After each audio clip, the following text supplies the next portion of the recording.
Hello, listeners of the Mad Scientist Podcast. I'm your host, Chris Cogswell, here today with a special guest, one of our longest fans, and now someone who's working on a podcast of their own, Jennifer Taylor, here to talk about the vanished Amelia Earhart podcast. Jen, how's it going? Hey, I'm doing great. How's it going with you? Oh, it's going so great. You know, spring is sprung here in Minnesota. I hate spring.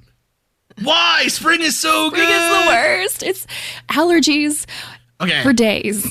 I also have terrible allergies. So, but at the same time, I'm like today I finished work. I was out on my porch. I had a nice book with me. Had on a hat, sunglasses, whatever. Nice drink next to me, whatever. And my eyes were red. I was, coughing and sneezing, and I was like, this is the best. So imagine all of those things without the allergies, and you have summer. Oh, that's true. That's summer's great. But summer's so hot, though. Where do you live? I'm in Texas. Come down here. Oh, yeah, that's true. Okay, good point. All right, enough weather jibber jabber. Today, we want to have you go on the show to talk about Vanished Amelia Earhart, which you are working on with Chris. Right? What's Chris's last name again? Chris Williamson. Chris Williamson. I wanted to say Chris Williamson, and then I was going to say Chris Evans, and I was like, that's not right. That is Captain America. Yes, that is Captain America. Well, I don't think he'll be mad that I make that association in my mind. No, not at all. That's actually, I think that's the name of his company, Chris Evans Films. Yeah, that's true. That's why you got it confused. Yes, that is true. Yeah. That is, you know what? Set me up for failure right now. That's terrible stuff, man. All right. Yes. So you can call him Chris Evans. I'm sure that he'd be happy. Oh, I'm sure he'd be very pleased. So tell the listeners a little bit about the show. Okay, so Chris Williamson, he's the project director for Chasing Earhart. He's been doing that for a couple of years now. That show is, if anyone out there has listened to it, it's really great. It's mostly just interviews. He sits down with various people and, they talk about Amelia. Some of them are legacy episodes. Some of them are on the different theories of her disappearance. Well, Chris then had this idea of trying to take all of that stuff and condense it into a more limited series. So Vanished is a 16-episode podcast, and so far, I believe 10 episodes have been released. And it just kind of condenses everything. The first 7 episodes are about her life, her legacy. It starts at her birth in Atchison, Kansas, and it follows her life all the way up until she takes off on her world flight. And then it kind of switches gears a little bit, which is where I come in. I step in as a co-host on episode 8, and we start to do this really cool idea he had where he takes all of the different theories about how she disappeared and he puts them on trial. And so we're doing a little mock trial, and we're taking all of the experts that have something to say and who have, the scientific knowledge necessary to, try and figure out where she, could have landed, or, is it possible that she would have maybe ended up on this island or that island? And we have them all on, and they're on the stand, and it's just like a trial, and it's really fun. It's been a lot of fun. No one's ever done this before, as far as I know. So it's been pretty cool. Yeah. So actually, it's kind of an interesting thing because for those that don't know, you are actually a criminal defense attorney. Yes. So when you say they're on trial, they're like actually. Oh, I'm putting them on trial. They're not, yeah. Yeah. You know what I mean? Like you're going hard. Yeah. Yeah. I wouldn't say that. No, I mean, okay. It's still, listen, it's not like an interrogation or anything, but it is, I think, it is a really cool concept. And one, like you said, I have not seen really before. I think the closest that I've seen to it is, I can't remember the guy's YouTube channel. There's a YouTube channel where it's a lawyer who he evaluates the legal merits of different TV shows. Oh, wow. And so my favorite are the episodes that he does on It's Always Sunny, where he's like, this doesn't work. There is no such thing as bird law. They're just, like there have been times where I'm sitting at the airport watching this and I'm like, what is going on? I can't believe a real lawyer took his time to do this, but just in case anyone didn't know, there is no such thing as bird law. Right. It's sort of hilarious. But again, I guess I am kind of a scientist talking about Bigfoot and stuff. So who am I to judge? Yeah, no, I mean, I have tried my hardest to take real legal concepts and apply them to this case. And I have tried really hard to help Chris actually replicate as close as possible what this would actually look like if this were put on trial today. Of course, there's no way to get it perfect. It's a podcast. I can't subpoena people, for example. If somebody doesn't want to participate, then that's it. We just have to kind of go forward without them. So mock subpoena. I would love to subpoena some of these people, but that's maybe a little too much. So right, a little intense. So yeah. But otherwise, yeah, I really am trying to, explain like what the rules of evidence are, what you can and can't say, how this would work in real life. So, yeah, and that's actually, I think, probably, so I think one of the most interesting ways of looking at this case, really, because, there have been a lot of, and I think really you guys, the Chasing Earhart, and then, of course, the work that was happening with Astonishing Legends on that too, with that episode, that whole series and everything, and then now Vanished. There's a lot of really great content out there in the Amelia Earhart space, I guess I would say. Yes. It's a story that's been really interesting, and it's been fascinating for people for a very long time. But I think the angle that makes it, first off, just the depth of research and the knowledge that not only does Chris bring to the topic, but also now that you're bringing is, I think, pretty astounding. It's sort of, me and Marie just did a deep dive on the Unabomber, and you guys are putting us to shame. We're like, we read a whole book, and you guys are, you're digging into documents and everything else and really, really thinking hard about this stuff. Why do you think it is that this story is so seemingly timeless? I think part of it is the mystery. People are drawn to a mysterious disappearance, and I think that's part of it. But I think another part of it is just who she was. Earlier, you and I were talking about women in STEM. She was a pilot before women were in the workforce. And so she really was ahead of her time. She was incredibly famous when she disappeared. She was probably on the level of Lindbergh. And Babe Ruth and all the other figures from that time period, and she disappeared in a really public way. And so I think that's just a combination of those things. Sure, yeah, I think, the public loves a tragedy. Yes. Right? And so I think that it definitely makes her story very compelling. I also think, like you're saying, with the whole idea of it being, she really was revolutionary for her time period in a way that few people have the opportunity to be revolutionary in the way that she was, where it's really the first, she is breaking all kinds of norms by just being who she was. And so it ends up, I think, making for a really interesting story. And then to have it end so tragically and without an answer, right, it really makes it a great story. So one thing we've talked about a little bit before, and I think it's a point that's really interesting, actually, we talk about on the show all the time, is, so we often will bring up this thought experiment of, imagine that we find a Bigfoot body, or imagine we find an alien or a UFO or something. What are the chances that the field of research, quote unquote, that's built up around this topic will be settled?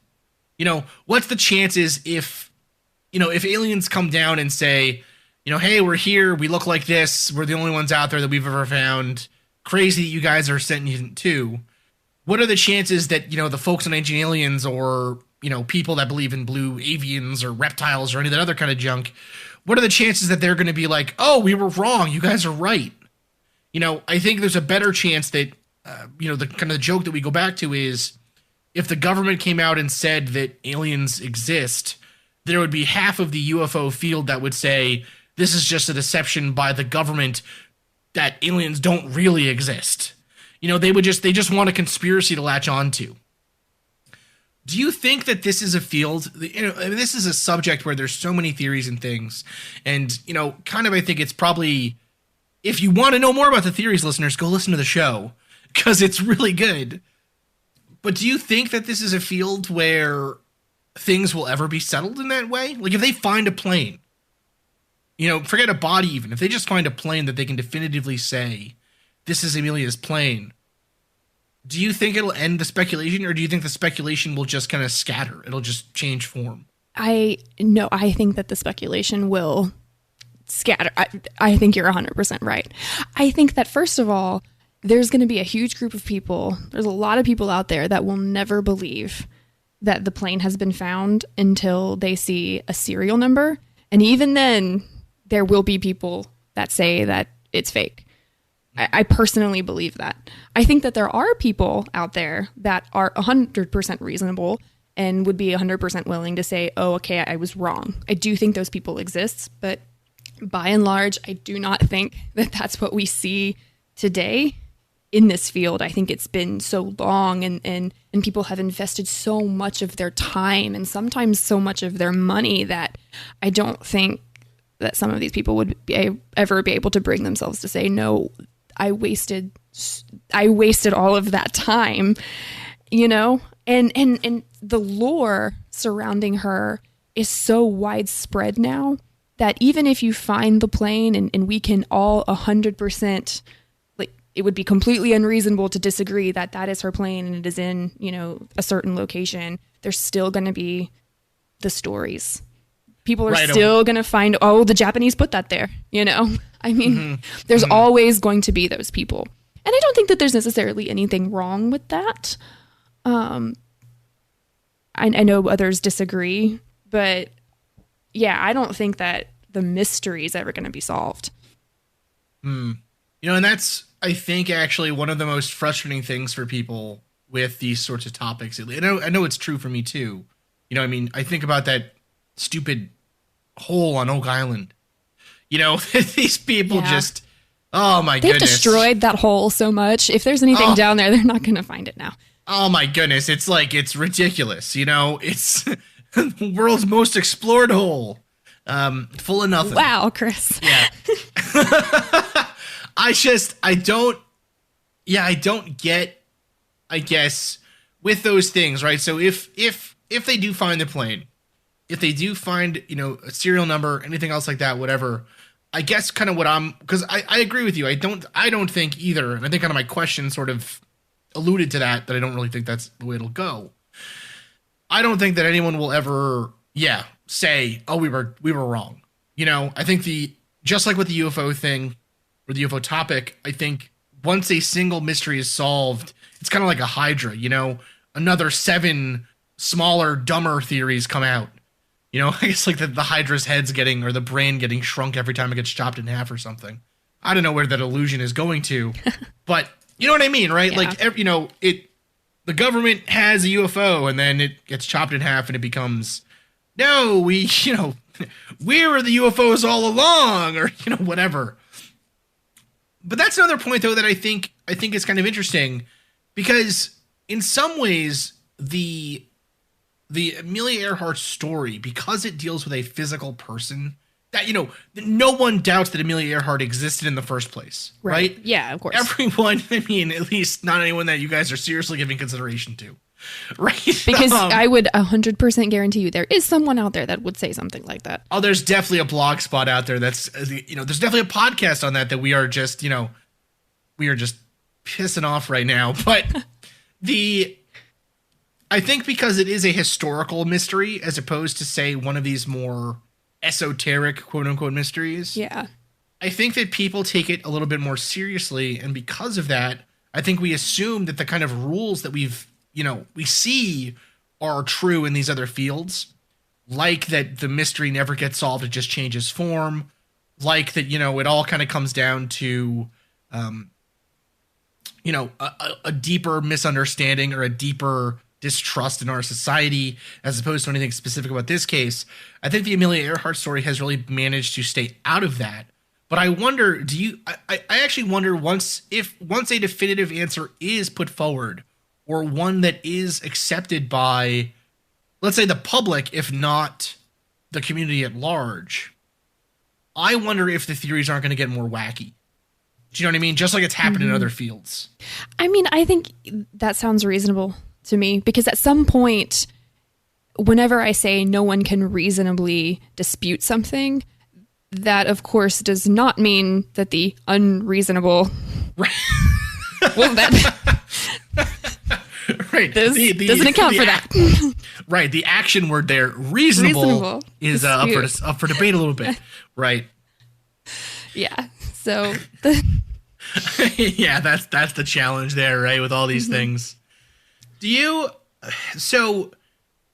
Another question. Do you think it'll get solved in our lifetimes? Do you think that this is a mystery that will be solved? I do, actually. I'm pretty hopeful about that. And I say that because the people that I've interacted with so far that are really involved in this case and have really dedicated a significant portion of their lives to it, and the people that Chris has interacted with, these are not just armchair researchers putting out blogs and articles. These are people that are, like I said before, they're investing time and money to going out to Buka, going out to Gardner Island, trying to track down people, go into the archives and they're tracking down documents. And people are really putting a lot of legwork into gather as much data and evidence as we can. I think that Amelia Earhart's plane is close to, I compare it to the Titanic all the time. Once you find it, that's a huge milestone. And I think it is entirely possible to find it. So yeah, I think that with the enthusiasm that we're still seeing today, even after all of this time, I think it's very possible that somebody in our lifetimes will find it. You know, it's actually really interesting. I've never heard the comparison made to the Titanic before. But really, when you think about it, right, what's the difference really in size between a cruise liner versus an airplane when you're thinking about the entire size of the ocean? Yeah. Do you know what I mean? Mm-hmm. Really, the despair, the despair, it's like looking for, I'm looking for a grain of rice versus a grain of sand, right? Like, it's still super small. It's still going to be hard to find, I guess kind of the scale, I think, is really an interesting question. Yeah, so I don't think the Titanic was as far down as they think the plane is, or at least, of course, It depends on who you talk to. So, for example, if you're talking to the crash and sink people, they think the plane is 18,000 feet down, hence the title of the most recent. 18,000 feet. I see what you guys did. Okay, nice. I don't think the Titanic was that far down. I could be wrong, but I think that was a big deal. Also, we know exactly where the Titanic went down because they were sending out SOSs. The Carpathia had seen them. It wasn't really in dispute. I mean, they knew about where she was. With Earhart, even those that subscribe to crash and sink, they'll even tell you, well, we have a window. We don't know. They can't. There's people that, they think that they know and they won't tell you because they're, they want to go out and look. And so they're not going to give away their secrets. But even still, there's a window of places you can look and you can't get much more specific than that. Right. No. And obviously that makes total sense. You think this is a situation though, where it's just like with the Titanic, let's say, where we thought it was someplace, but the technology to actually dive down there was still limited. Right? Yeah. You think that this is a similar situation, essentially, where, we have to find the thing first, obviously, but with better technology, with better kind of, confined space engineering and things, you think that essentially it's just a matter of getting down there and looking. I do, being able to get down deep enough to see it, yeah. Got it. Okay. That's really interesting. So what, and again, we would be, I would not be doing a good job, I wouldn't think, if I didn't ask you some legal questions surrounding this case. Sure. So one that I really am interested in, and we touched on this, we've talked about this previously a little bit, but actually I had a follow-up, I guess, or another thought on this that I had to ask you. So first off, where are these people getting the money to do these searches? Because when you think about the Titanic, right, it was James Cameron using his own money, and then, trying to make a movie, right? Mm-hmm. Where is the funding coming from for these searches? And is that a limit, how much limitation is that putting on these on the search, I guess? Yeah. So as far as specifics as far as like this group got their money from this place and this group got right. Like I don't know a whole lot, but I do know that a lot of it comes from some of it does come from donations. I know that Tiger, I think, for example, they've relied on donations. You can become a member of Tiger and you can, pay like dues and stuff, and they raise money that way. I know that I think that for the vast majority of the Buka people's funding has just been Bill Snavely either paying for it or raising the money. I know he had a GoFundMe for a little while. Yeah, Nauticos is another company that went out looking. I don't know off the top of my head where they got their funding. Okay, but essentially though, it's private donations. Mm-hmm. It is not like, I don't know, National Geographic is paying for a search or, and I wonder though if that's not the way, we often in any kind of research field, regardless of how, close to traditional science or, academia it is, the question of funding is always a huge one. Yeah. And so on top of that though, too, is the question of, well, who owns the fruits of that research? So if they do find the plane, who owns the plane? What happens to it? Yeah, and that's not something that I know how to answer. It's a question I've thought about a lot. And it's something that Chris and I have discussed a lot, and I just don't know if I can tell you. Whatever I tell you is probably going to be wrong, so I'm just not even going to attempt to digest, treasure trove law and property interests. That's not my area. But yeah, I don't know. Yeah, no, I mean, it's such a fascinating question because, again, it's that same old one, right? You find something in the woods, you find something in the ocean, you find something weird, whatever. You think it solves a mystery. Well, what happens to it then? And a lot of the times that stuff gets lost. You know what I mean? It gets put away or it gets sold or whatever. And then suddenly, a mystery builds on top of that initial mystery. It's kind of such an interesting thing. Have there ever been any cases during the history of this stuff where, what's the word? Where I guess fakes have been passed on? You know what I mean? Like I would think like just like with I would think just like with say mummies or with any of these other kind of historical-ish mysteries or even with the Titanic, let's say, that there would be people selling oh, this is a fuselage from the plane or this is a yada yada, right? A panel or something. So I've never heard of anyone trying to get away with selling artifacts. I do know that, so one of the theories relies heavily on what they call the post-lost signals. And so essentially the idea is after she was no longer communicating with the Itasca off the coast of Howland Island, later people thought that they heard her for the next 6 or so days giving out distress signals. And if that had happened, her plane should have been on land because she wouldn't have been able to use her radio if the plane was in the water. Now, we can argue all day about whether all of the post-loss signals were hoaxes or not, but some of them absolutely were. So, I mean, people will take advantage of a tragedy, and just because trolls have existed since the beginning of humanity. And that's what happened in the 1930s after she disappeared, is there are absolutely cases of people getting on their ham radio and pretending to be Amelia and Fred, which is sad. It's disgusting and terrible, but it happened. And because a few people did it, now we have to have this conversation about the rest of them. Now we have to sort through them and figure out, well, what can we trust and what can't we? It makes me think that, and again, I have said this on the show a couple times. I've even said it on some other shows. I had a show where I do a radio show once every month where it's me, another kind of another guy who's quite skeptical of these kinds of topics, and then this guy Dave Scott who does the actual show itself, Spaced Out Radio. And we had a question that he gave us, which was, well, do you believe in mediums?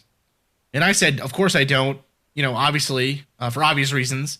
But I said, my wife and I have a secret code word that we kind of like Houdini and his wife, right? We stole the idea from them. if one of us comes back as a ghost, we have a specific word to reference that'll tell us that it's actually them. That's amazing. I've never told anybody.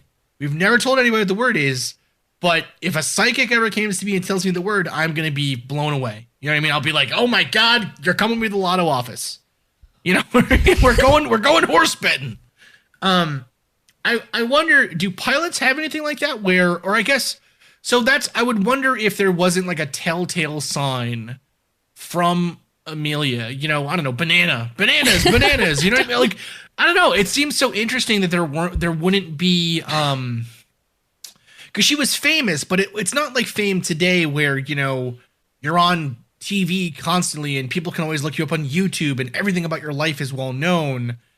I would have thought, or I would think that there are some telltale signs or clues that help differentiate a real distress signal from her or a co-pilot versus like a fake one. You know what I mean? Like if I was trying to make one up, I don't even know where I would start. Yeah. You know? So from my understanding, she was transmitting from 2 frequencies. She had a daytime frequency and a nighttime frequency. So that's going to take out anything that's not transmitting on those frequencies right off the bat, because if it's not on one of those 2, it cannot possibly be her.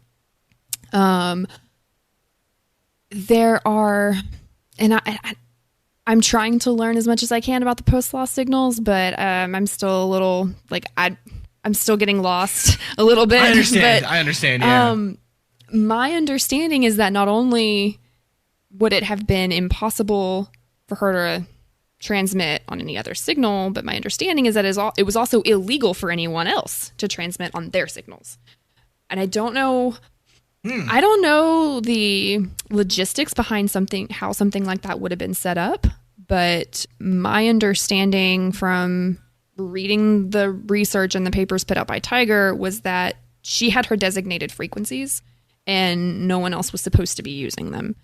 Well, it also seems weird that but I guess implicit in that assumption is that they must have what those frequencies were must have been well known, right? Like, did the public know about those frequencies? If there are faked ones, I would think that means the public, unless a couple of, like you said, a couple trolls got like super lucky, you know? Yeah. I don't know to what extent the public knew.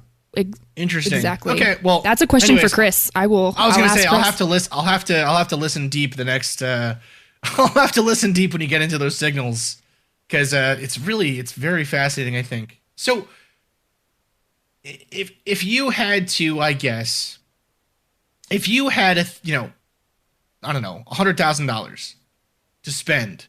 Okay, I like where this is going. Okay.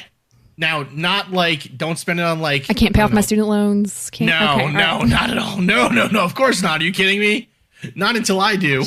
If I had $100,000 to give out, I would be spending it on my student loans. If you had... This conversation just got depressing. Oh my goodness, I'm telling you. Yeah. Gotta love the economy. All right. $100,000 to set up your own kind of investigation. Okay.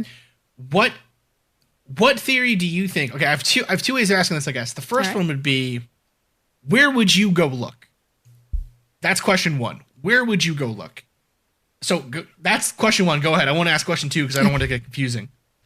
So you're essentially asking me where I think the plane is, because I wouldn't risk $100,000 if I wasn't. I mean, I'm kind of asking you where the plane is, I guess. So, okay, so my second question, or the follow-up, I guess, to that was, what, if you had that kind of money to spend on a lesser-known theory, or a theory that you think is interesting, but maybe doesn't get the kind of mainstream recognition, or an area that you think has been under-researched, where would you spend it? So question 1 is, where do you think the plane is? And question two is, where do you think it would be interesting to look, because you don't think it's getting the kind of, I guess kind of the funding or kind of the research that you think it deserves based on the merits? Well, I'm not going to tell you where I think the plane is. One is because I haven't developed a concrete idea in my mind yet where I think the plane is. And I'm doing that on purpose. I'm trying to keep an open mind, because I want to be fair to everyone that comes on our show. So I'm Absolutely. trying really hard not to develop in my mind and I think it's here and I don't believe anything else type of mindsets. So I don't really know how to answer that question as far as where, I mean, the plane, God, I mean, somebody thinks they already found her plane. Somebody else thinks that they have found pieces of her plane. Those two things cannot possibly both be true.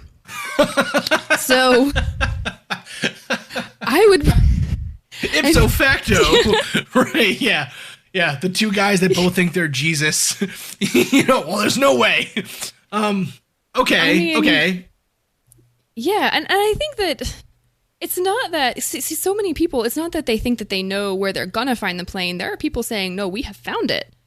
Somebody says, Bill Snavely says, no, we have found it in Buka. And someone else says, no, we found we found a piece of it, off the coast of Gardner Island. And that's it. It's, in pieces at the bottom. And then the crash and sink people, they think they know where it is. They just can't get to it.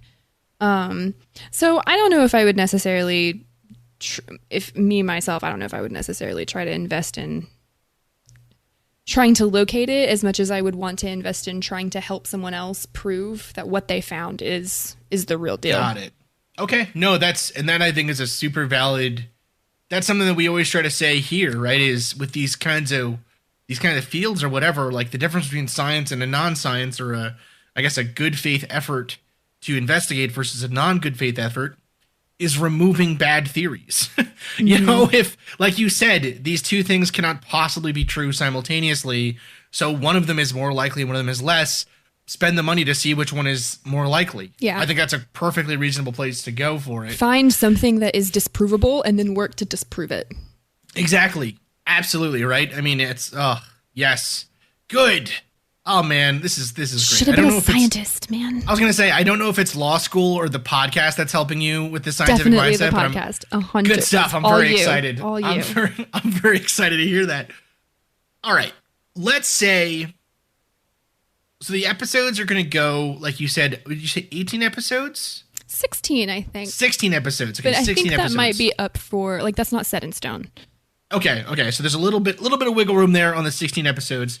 But right now the plan is 16 episodes. Correct. Any plans from you for another mystery after this one? Yes. What is it? Can you give us a hint?